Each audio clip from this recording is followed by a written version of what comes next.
Doctor Arif Hussain, നമുക്ക് conclude ചെയ്യാം. Yes, ഇതിൽ ഞാൻ തുടക്കത്തിൽ പറഞ്ഞ കാര്യം തന്നെയാണ് എനിക്ക് ആവർത്തിക്കാനുള്ളൂ. അതായത് ബംഗ്ലാദേശിൽ നടക്കുന്ന വിഷയത്തിൽ സ്വാഭാവികമായിട്ടും ഭയക്കാനുള്ള കാര്യങ്ങളുണ്ട്.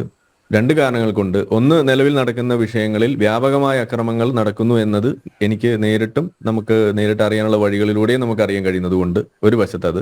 രണ്ട്, ഇതിനു മുന്നേ നടന്നിട്ടുള്ള ചില 1971 അടക്കമുള്ള കാര്യങ്ങളും അതുമായി ബന്ധപ്പെടുത്തിക്കൊണ്ട് ഇത് അതിലേക്ക് തന്നെയാണ് പോകുന്നത് എന്നുള്ളത്.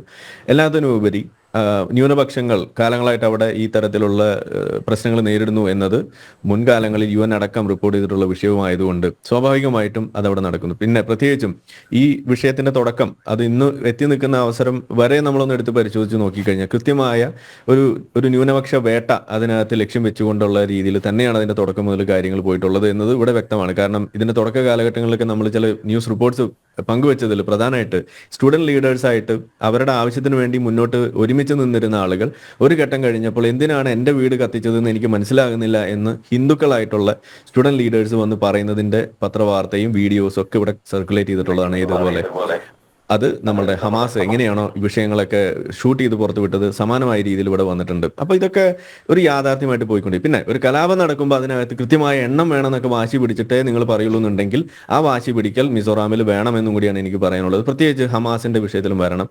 ഏതായാലും അത് നേരിട്ട് ഞാൻ ആ ബന്ധത്തിലേക്ക് പോകണം എന്നുണ്ടെങ്കിൽ നമുക്ക് സമയമില്ലാത്തതാണ് നമ്മുടെ പ്രശ്നം. അതുകൊണ്ട് ഞാൻ ഇപ്പോൾ പോകുന്നില്ല. പക്ഷേ ഇവിടെ പറഞ്ഞു ചില വെല്ലുവിളികളൊക്കെ നടത്തി. ആ വെല്ലുവിളിയിൽ ഞാൻ ഉറച്ചു നിൽക്കുകയാണ്. ഇതുപോലുള്ള തെറ്റായ കാര്യങ്ങളും അബദ്ധങ്ങളും പറഞ്ഞുകൊണ്ട് ആളുകളെ തെറ്റിദ്ധരിപ്പിക്കുന്ന പരിപാടികൾ ഇതുപോലുള്ള സാമൂഹിക നിരീക്ഷകർ ഇവിടെ നിർത്തണം. പ്രത്യേകിച്ച് ചില ഘട്ടങ്ങളിൽ ഞാൻ ഹോമിയോ ഡോക്ടർ ആണെങ്കിലും ചില സമയങ്ങളിൽ ഞാൻ ഒരു മെഡിക്കൽ ഡോക്ടർ ആയിട്ട് മാറാറുണ്ട്, ജാക്കിർ നായിക്കിനെ പോലെയുള്ള. അത് നിങ്ങൾ ക്ഷമിക്കുക എന്നേ എനിക്ക് പറയാനുള്ളൂ. തൽക്കാലം അത്രയും പറഞ്ഞ് നിർത്തുകയാണ്.